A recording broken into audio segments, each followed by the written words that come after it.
Welcome to Basic Brewing Radio for Thursday, November 1st, 2012. I'm James Spencer. Here at Basic Brewing Radio, we're all about home brewing. Well, this week, new Albion Pale Ale rises from the history books to be released once again next year. We'll take you to Denver for the re-release of this historic American brew. If you're new to home brewing and would like to get into the hobby for the first time, check out our website, basicbrewing.com, where you can find archives of our audio and video podcasts and our DVDs to walk you through basic and more advanced brewing techniques. You can follow me on Twitter. My username is Basic Brewing, all one word. Also, you can find me on Facebook at facebook.com/basicbrewing.james. And our show page on Facebook is at facebook.com/basicbrewing. Thanks again to everybody clicking on the Amazon.com associate link on our basicbrewing.com site. You know how it works. If you think of Amazon, think of us first. And don't go to Amazon, go to our website, click on the banner, the Amazon banner. It will take you then to Amazon, and then we will get a chunk of whatever you purchase there. And it won't cost you any extra, which is the great thing. We greatly appreciate your support. We also have associate links for Brew Your Own magazine and the American Homebrewers Association on our site, too. And you can find our iPhone and Android podcast apps on their respective stores. And if you can't find the Android app, you can find it on Amazon.com as well. We're on the BlackBerry podcast directory, and we're on Stitcher as well. We've been glued to the Weather Channel for the past few days. I hope our friends and listeners in the path of Sandy are safe. Horrible devastation on the East Coast. I can't imagine what you're going through. Please take care. I know that it's going to take a long time to get back to where we should be out there. On the lighter side, you can check out the Basic Brewing video podcast feed for our annual Halloween episode. You can find it on our YouTube channel as well. In this year's Scary Show, we brew a sour mash pseudo-Berliner Weiss. The expressions on Steve's face when he smells the sour mash are worth the price of admission, which, by the way, is free. Thanks again to Sean Coates for the advice on putting that brew together. It's always fun to be a little wacky on Halloween. We've got time for an email or two. Ross in Texas writes, my second batch that I just got into the fermenter is the Better Not Pout Stout recipe that I found online. It called for half of the malt extract to be added at the onset of the boil and half to be added 15 minutes to go. I realized once I transferred my wort into the carboy and I took my hydrometer reading that I'd forgotten that 15-minute addition of liquid malt extract. Ross says, my gravity was 1050 instead of the 1065 target. I didn't know what to do but just boiled the remaining liquid malt extract for 15 minutes in about a half a gallon of water and added it to the wort just before pitching. On day one, I'm getting a good amount of fermentation taking place, so at least I didn't kill my yeast with the addition of the hot additional wort. My question is, how big of a difference will this make? Should I have transferred my entire wort back into the brew pot to reboil with the liquid malt extract, or was this an appropriate way to troubleshoot my omission?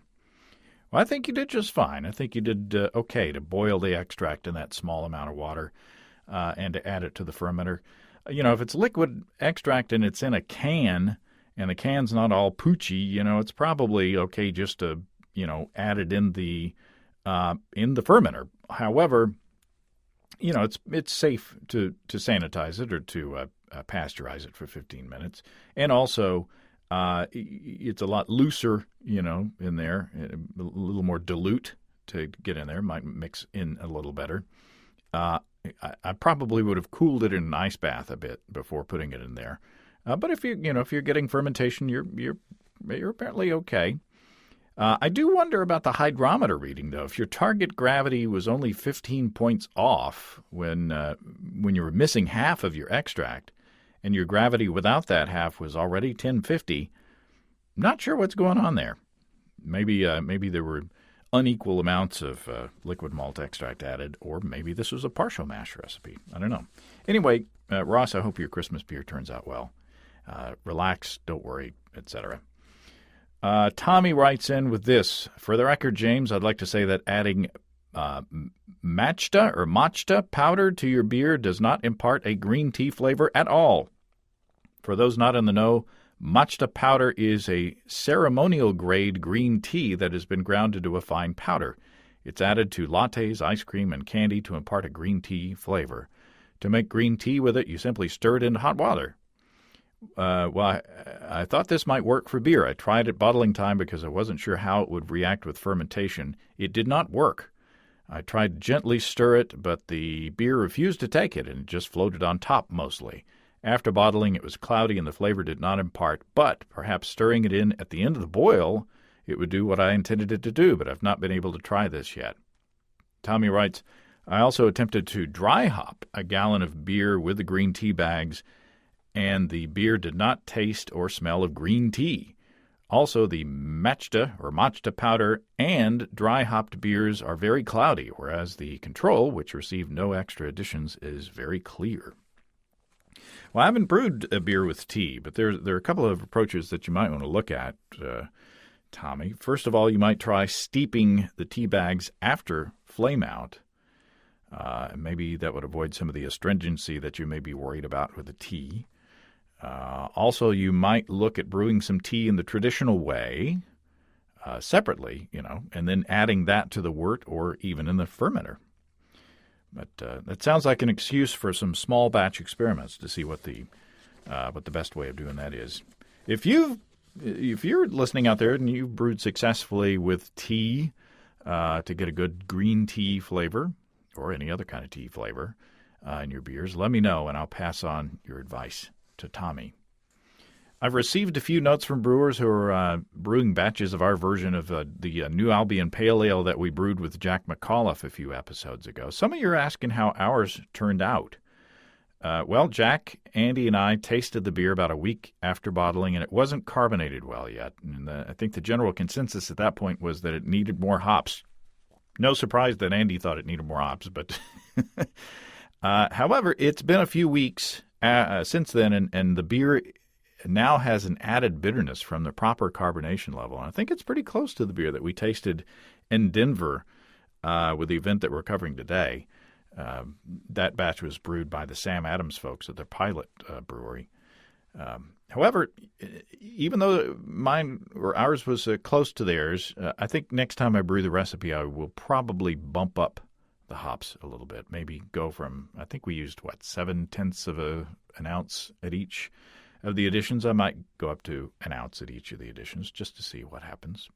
But it's a tasty beer the way it is. Now, one of the things that I like and have always liked about being a journalist is being able to talk to people with firsthand information about historical events. And, sometimes I get to be there myself when events happen, which is kind of more fun. And as you may know from listening to this podcast, the Boston Beer Company, the Sam Adams people, they're relaunching the historic New Albion Pale Ale early next year. And that pale ale is most likely the seed from which all American pale ales have grown since then. Jack McAuliffe, founder of New Albion Brewery, as you may know, is our neighbor here in Northwest Arkansas.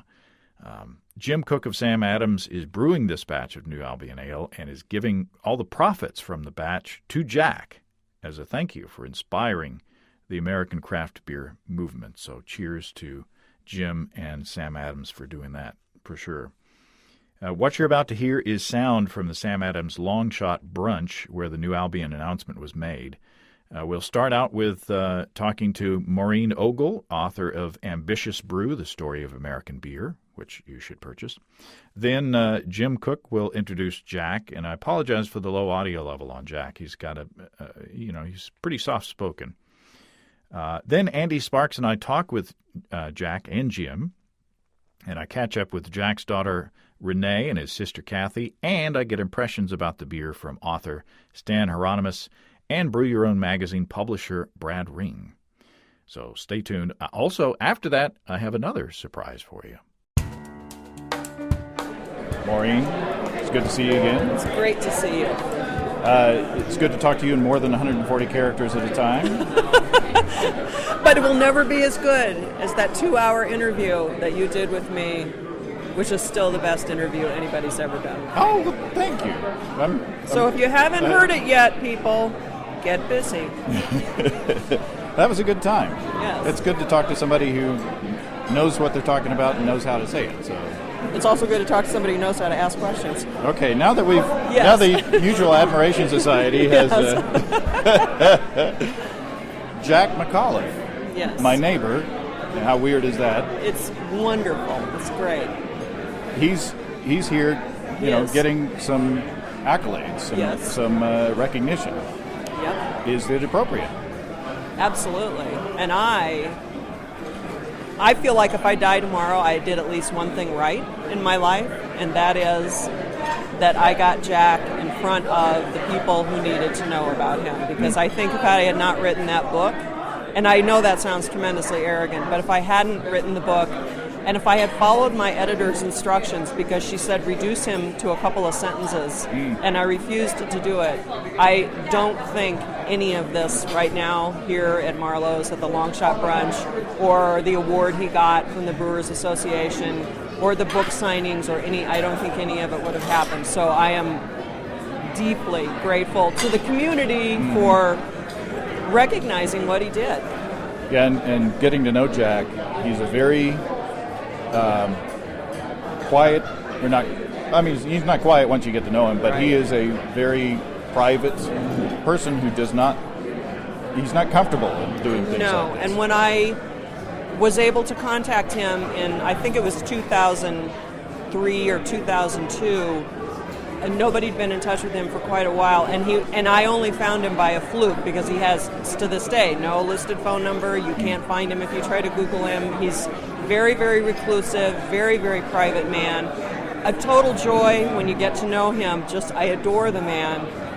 So I think that, again, had it not been for the book, there's just literally, he would have just kind of slipped right off the radar. And so I guess to get back to your question, do I think this is deserved? Yes.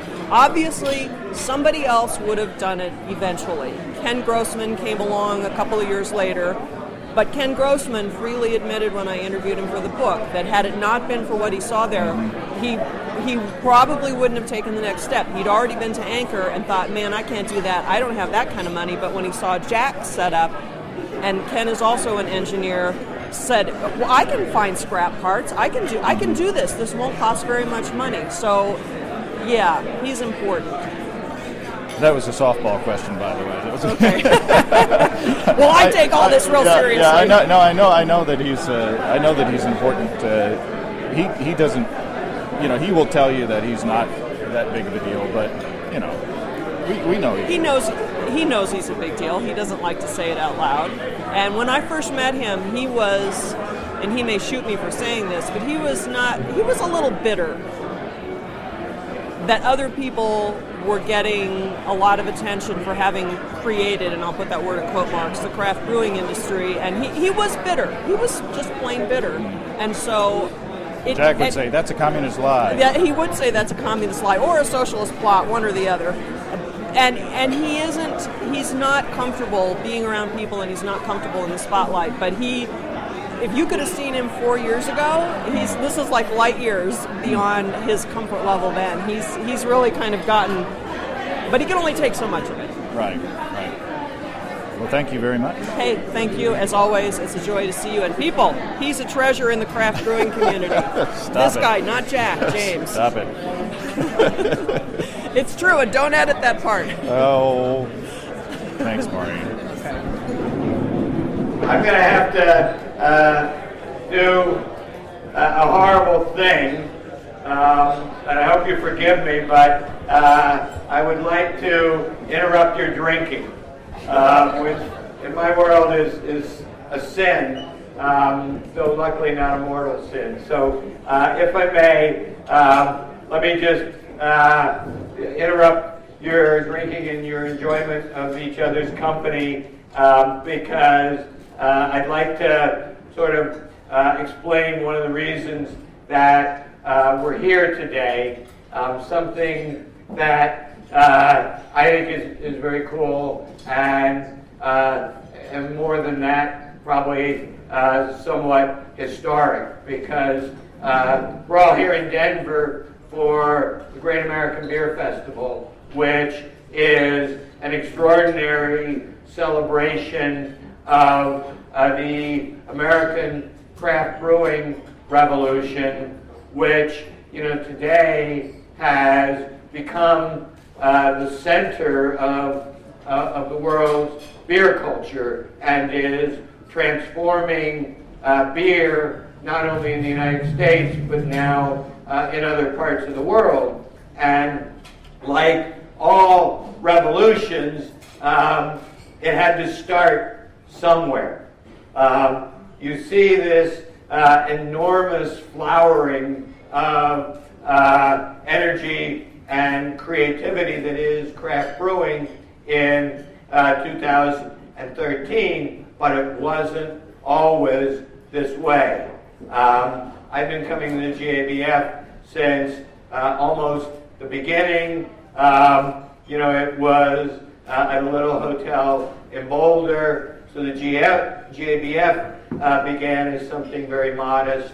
But even before that, the craft brewing movement began as something modest. And all we see today is this enormous avalanche of beers and breweries, but that avalanche started with one snowflake. And that snowflake fell relatively unnoticed and almost forgotten. But I want to take a moment to introduce everybody to the man who started the craft brewing revolution. And I will, some of you know, some of you don't, but in 1976, a man named Jack McAuliffe in Sonoma, California, did something that had never been done before and which nobody thought was possible, but he began a craft brewery. And, it all seems just normal now, this craft brewing thing, right? You start a little brewery, you go buy your equipment, you make beer with more flavor and taste, and you figure out a way to sell it. Well, all those things had to be invented. They didn't exist. Somebody invented them. And that brewery was New Albion. I have a somewhat different perspective, maybe a unique perspective on a lot of things in beer, because my family has been brewmasters here in the United States for 170 some years. I'm the sixth oldest son in a row in my family to be a brewer. So sort of the history of beer and its progress and its development is something that I've been acutely aware of. And that was a historical moment. And my family, in the last 170 years, has run 13 breweries in the United States, and 12 of them went broke. So we had a track record when I started. And that included my great-great-grandfather's brewery in St. Louis, which survived for 40 years, made a wonderful beer called Lewis Cook Lager. That brewery is now a parking lot for Anheuser-Busch's trucks. So I can't say it was, in those terms, successful, but that beer is now Sam Adams Boston Lager, and that's been one of the foundational beers of craft brewing. So I'm familiar with how to be a successful failure. There are some of, all the great things often start in these glorious, ultimately successful things that in their own time may not have accomplished their objectives. So today we have a unique opportunity. We have Jack McAuliffe here, and we also have his beer.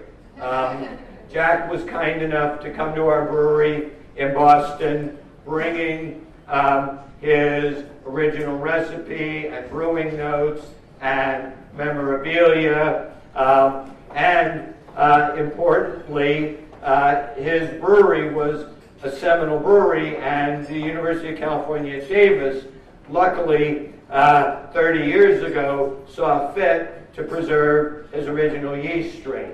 So we were able to rejuvenate his original yeast, get Cascade hops, because Jack sort of brought Cascade hops into American brewing and created the American Pale Ale style of beer, which has launched 1,000 beers in the United States. But today, we're going to have an opportunity to do something that no one has been able to do for 30 years.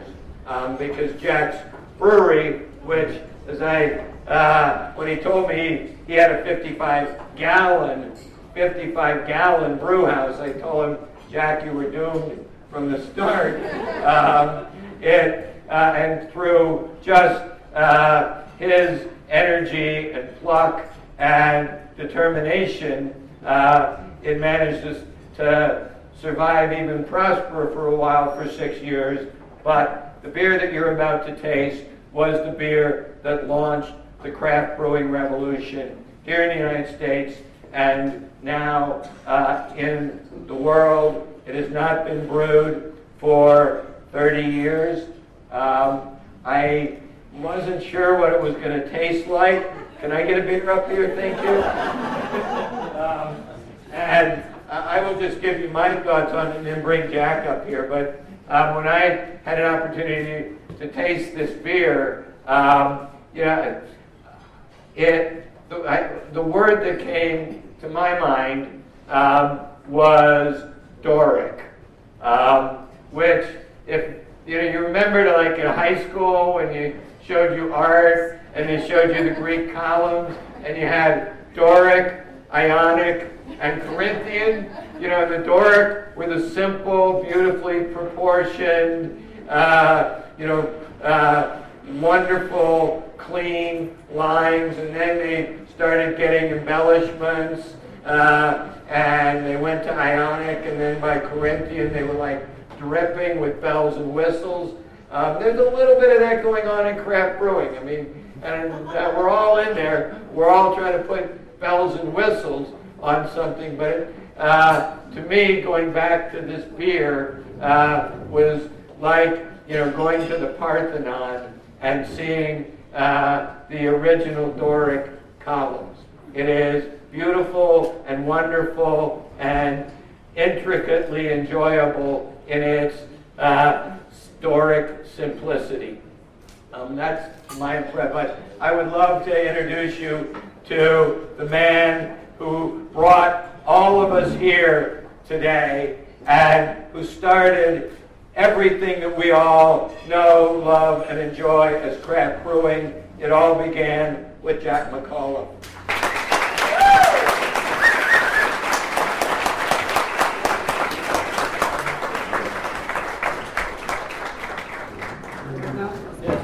Okay. Hi there. I'm little Jackie Snowflake. That sounds like a Davis and Harris line, doesn't it? Well, I guess what amazes me most about this is, of course, all the people that are doing this. I had, of course, no inkling at all of the sort of thing that was going to happen, especially since I've been out of the business since 82 or so, and went off to do other things. And so I got re-exposed to what was going on by Maureen Algo, who was writing an academic modern history of brewing, and she got me to talk. Anyway, so I guess that's where we stand now. I reckon this has always been the case. A lot of people have questions they want to ask me, and I'm more than willing to entertain such things. And I'm told there'll be time for doing this later on. And come on up and, quiz me. I'll tell you what I know and that sort of thing. Is there anything else anybody would like me to address or talk about? How does the new beer taste? It tastes remarkably familiar. One of the things that gives it a particular flavor is, the 36C4 yeast that I've forgotten where we got it from. A brewer's laboratory, I think in the Chicago area. There was still some stamp at that point, but they're really not left anymore. And it was stored at the brewing library, the East Library, the University of California State. Anyway, see this out. This is the long shot brewing contest. In all due modesty, and with much thanks to Jim, I think I've won the biggest of the long shots, and certainly the most unlikely. Thank you, Jim. Cheers.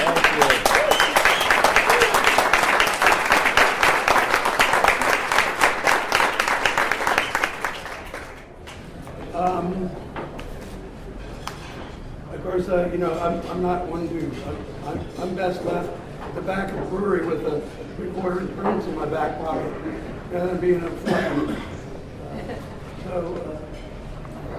Does anybody have something that they want to ask me? Want to throw for it?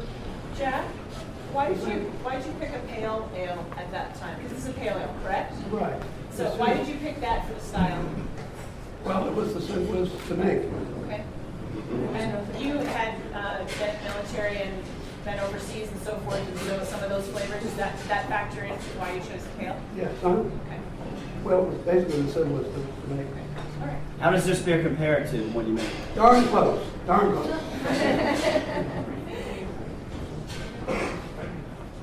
I would like to ask a fairly serious question, which is, why were you the first? What was it that you did that people had not done before you? What I did is, before I started the New Albion Brewing Company, there was only 2 examples of brewing.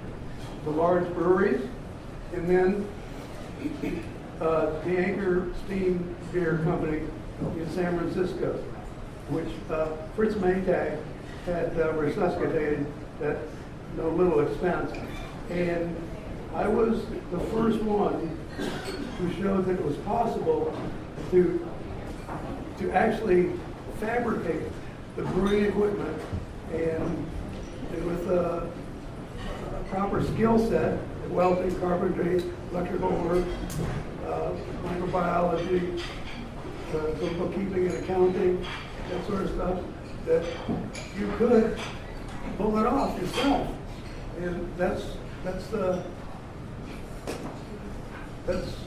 where it stands. Question? Where would you like to see craft beer go from here? Much closer, I look very much closer to my house.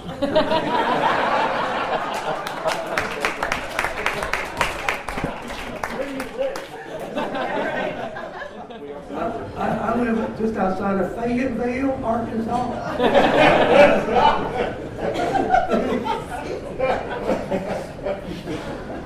Anyway, I reckon Jim ought to come back on. He's much better at this sort of stuff than I am. Thank you, Jim. Jack. Thank you, Andy.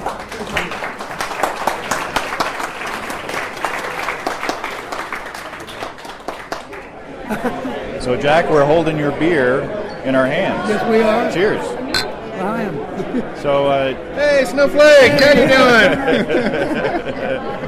what do you think? What do you think of this beer, Andy? I think it's awesome. It's when we were brewing it and when we tasted it, all the things we talked about simplicity and delicate and easy drinking, all there in spades. Great job, Jack. And also, you can see what a shock it was to people who had never had anything but Merkin beer before. You know, Yeah, this is quite a departure from the big boy yellow stuff. But to our taste nowadays, it's not. Right. You know, it's right I in would the middle actually of the contend road. this would be a super approachable beer for somebody that drank normal, what we consider domestic beer and stuff. But we went around, the craft brewing stuff has been around so long, that at least most anybody who drinks beer has at least tasted it and become familiar with what it's about. Whereas a totally unknown, what do you call that? Yeah. Well, this is it's Doric. I think what Jim called it, Doric, simplistic, or it's I guess simple but not simplistic. Right, and I think that's why he picked that Doric, because that's what he was trying to get to, but he wanted it to say it in a more majestic way, because it isn't just a simple beer. It has simple ingredients, but it's a very fine beer. And when you think of a column, you think of something that's very strong and basic and has some structure to it, but is substantial. Right. The foundation. Good alliteration, if you ask me. So, Jack, what's your reaction to all the attention and being called a flake right off the bat? Little Jackie Snowflake. We're going to get you a T-shirt with Little Jackie Snowflake embroidered on it. You and me and Jim, so we can send it to Tom. You got to do it. You go get a picture. Jim, people are spontaneously calling me Snowflake. I was going to say Pebble, but then I said Avalanche, and I thought, shit. You've given him a new nickname. Yeah. No. Oh, yeah. The Snowflake thing's going to stick. Jack the Snowflake. Jackie Snowflake. Okay. So people are coming up to me and telling me how surprised they are at how good the beer is. Really? Well, there's just a lot going on in it. Honestly, I was amazed. For example, if somebody said it's one hop, I don't think so. I'd have been looking for like Centennial and Chinook and maybe some, Amarillo in there. One simple hop that Jack added at different parts of the boil and into the dry hopping. And it brought out all different elements of Cascade. Okay, and the answer to the question is, why did you select Cascades? It's the only one anyone would sell me. No. Yes. Because they didn't want it? Well, it was a new thing, and the ABs and those guys weren't buying it yet. Yeah. You know how they do 3 or 4 years of reserve and just blend to maintain the consistency. Yep. Anyway. Wow. Oh, that's right. In 76, it was like brand new. Brand new. Of course, I had to buy a 200-pound bale at a time.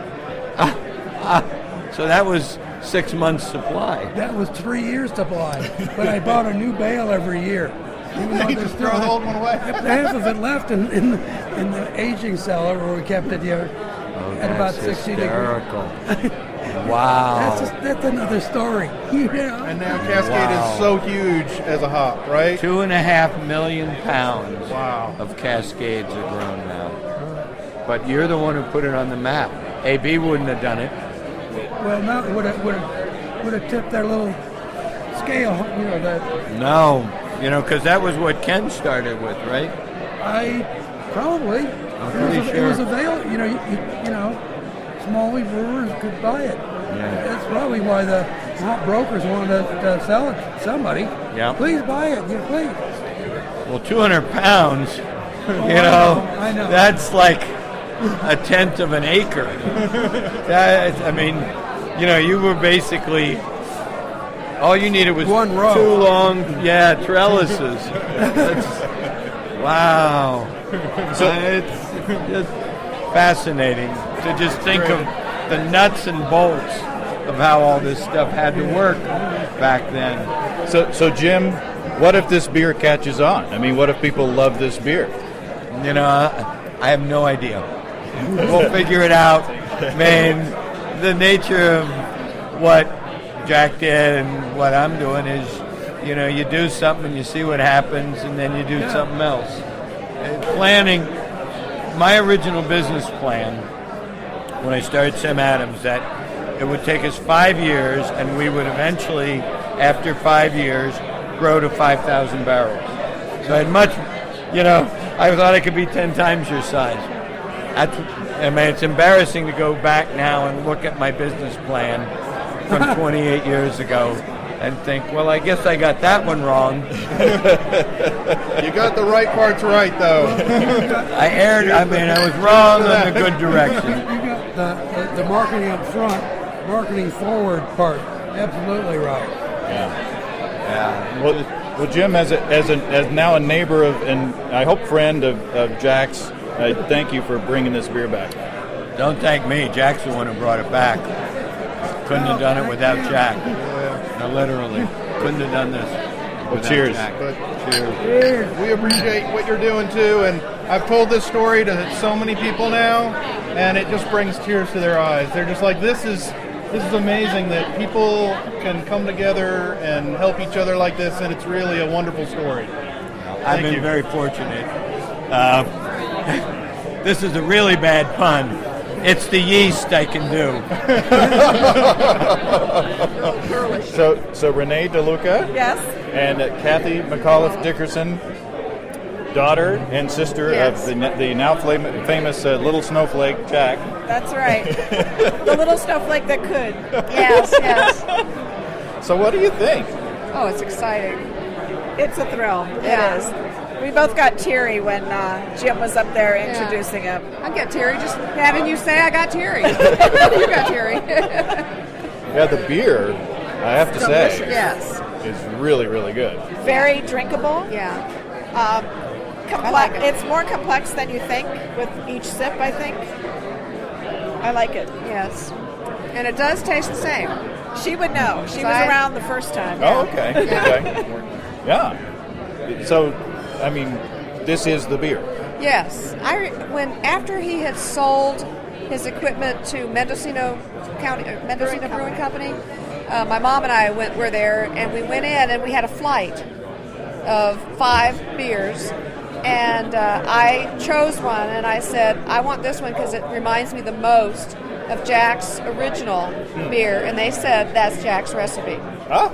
I mean, it is a memorable, it's a distinctive beer. I mean, that was years later.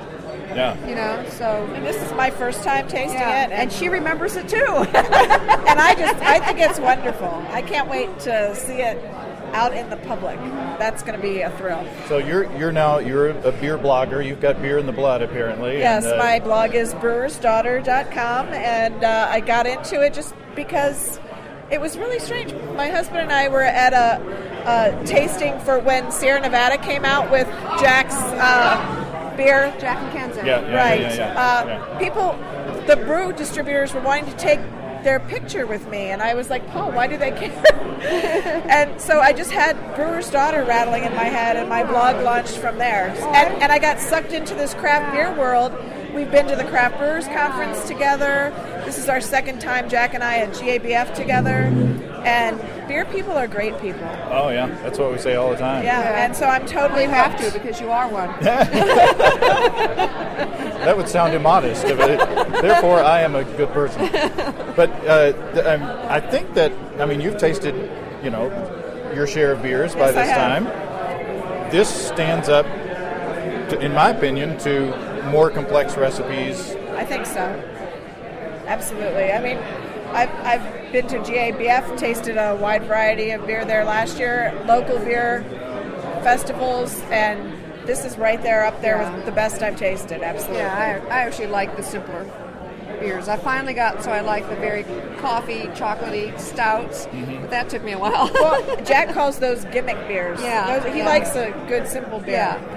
Yeah, I also love beers with spices, and I like the strawberry beer that that won this year. And, but there's just something about it. It's like a good steak.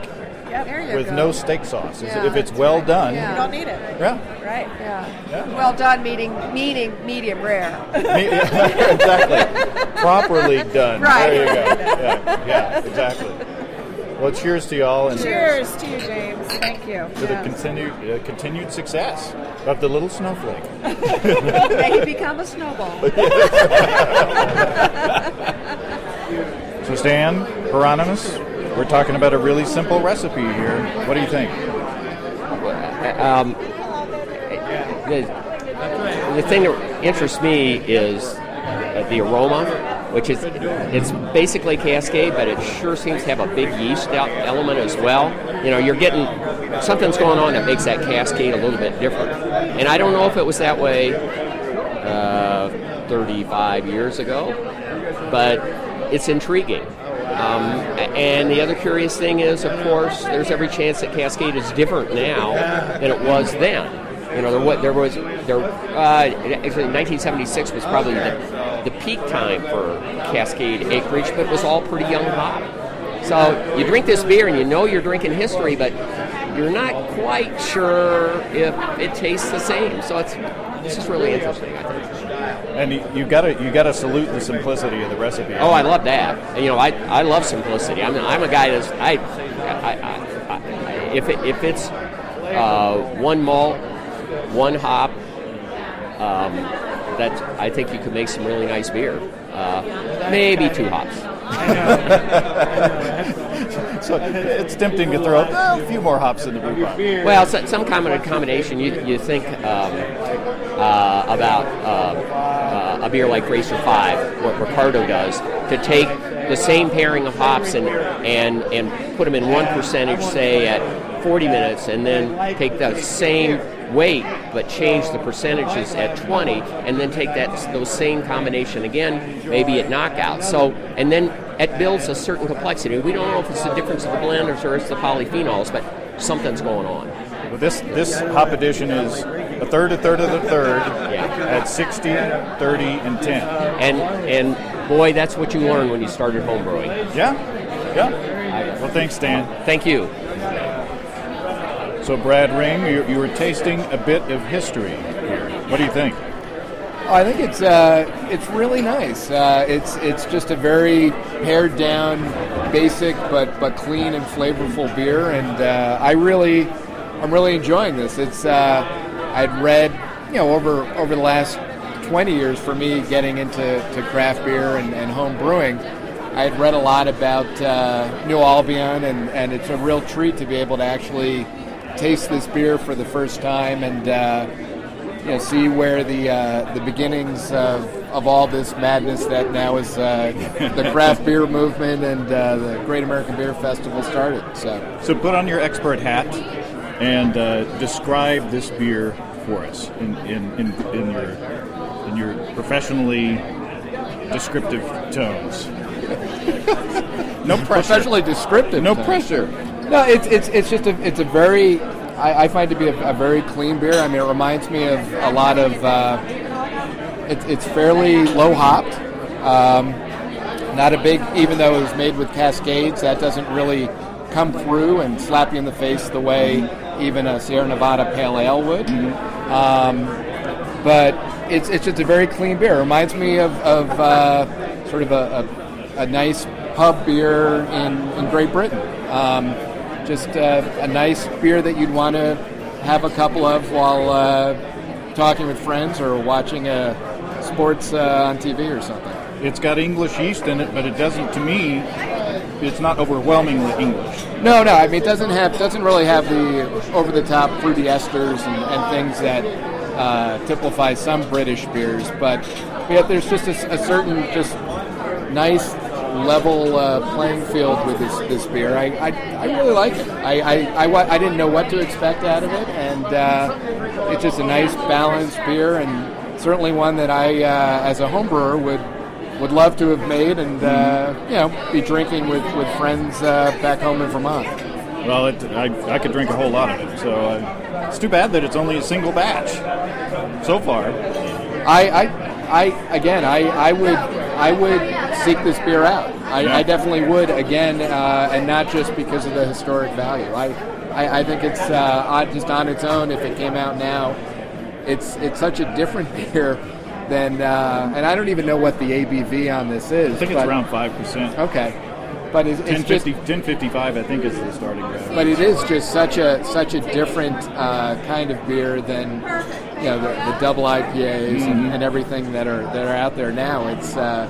it's a nice flashback, to other kinds of beer styles. There you go. Very pared back, but yet tons of flavor. I'm liking it. Thanks, Brad. You bet. It's great to finally meet you, James. Yeah, cheers. Cheers. It's great to meet Brad in person and Betsy Parks as well. It's nice to put some faces with the people that I've been talking to on the phone and corresponding with via email for so long. Now, the surprise that I promised in the beginning. Maureen and Jack were at the Great American Beer Festival signing copies of Maureen's book. We were there, and I was shooting video and taking pictures, and up walks Don Barkley. Now, Don Barkley was the brewer who worked with Jack at New Albion during its short life as a brewery. Don went on to help found Mendocino Brewing Company and is now brewing at Napa Smith Brewery in Napa, California. And he's recognized as one of, if not the, most experienced craft brewer in the country. So, Don Barkley, you are a co-conspirator to this guy. That's right, Mr. Jack McAuliffe. He and I spent quite a bit of time together at the New Albion Brewing Company when I first decided to get into craft brewing, and I went back to the University of California, Davis, and I was talking with Dr. Michael Lewis, who was the lead professor at the Davis Brewing Program at the time. And I said, Dr. Lewis, I'd like to get some practical experience.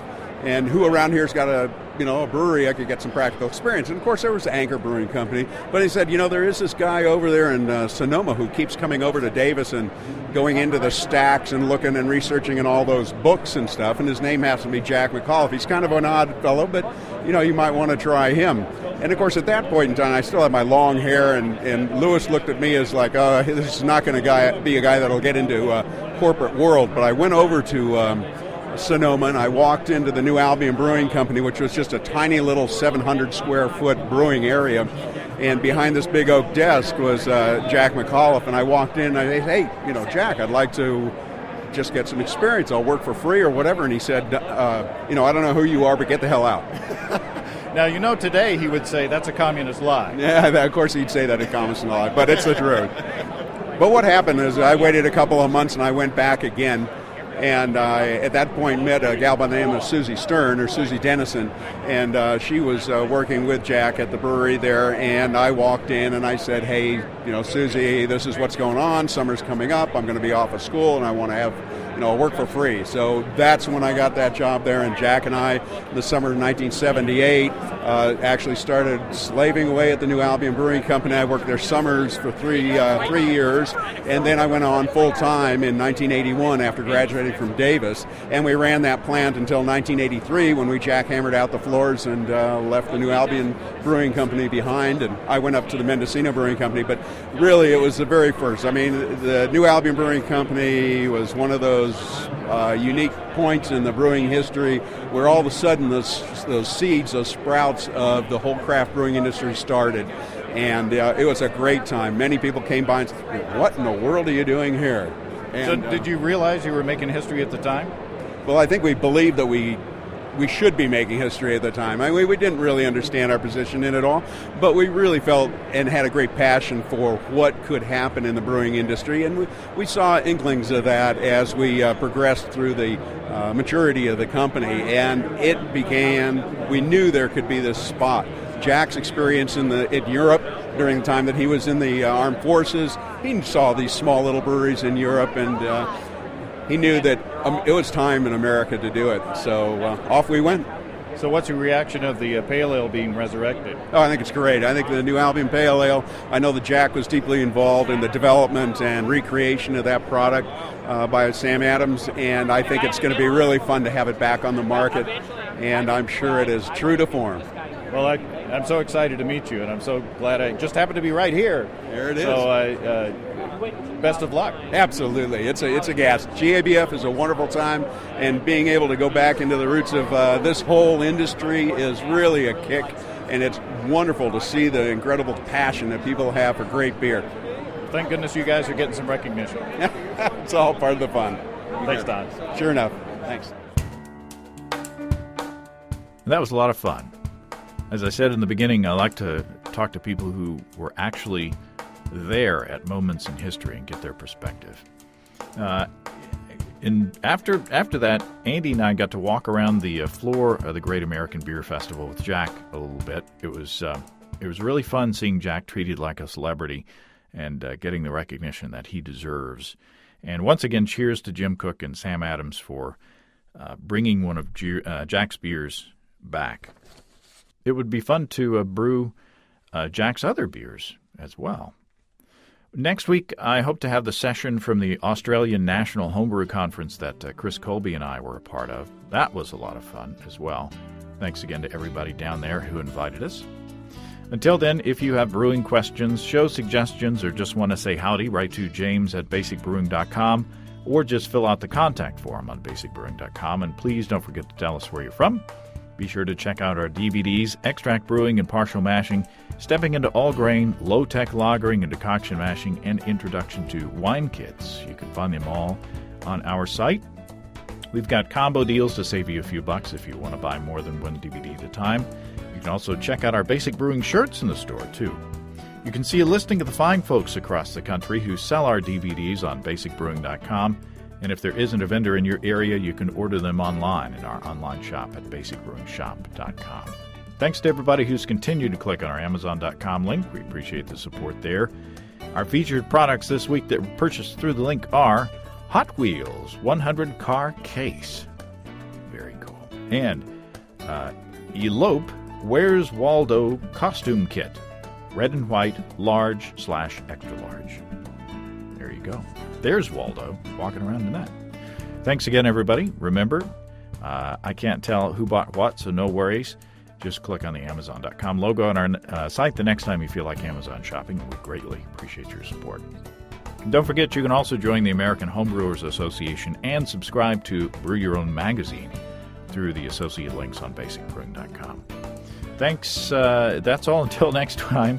Until then, thanks for listening. I'm James Spencer. Production help for Basic Brewing Radio and our website is provided by our buddy Kelly Dodson. Basic Brewing Radio is a production of Active Voicing. We'll talk to you next time, everybody. So long.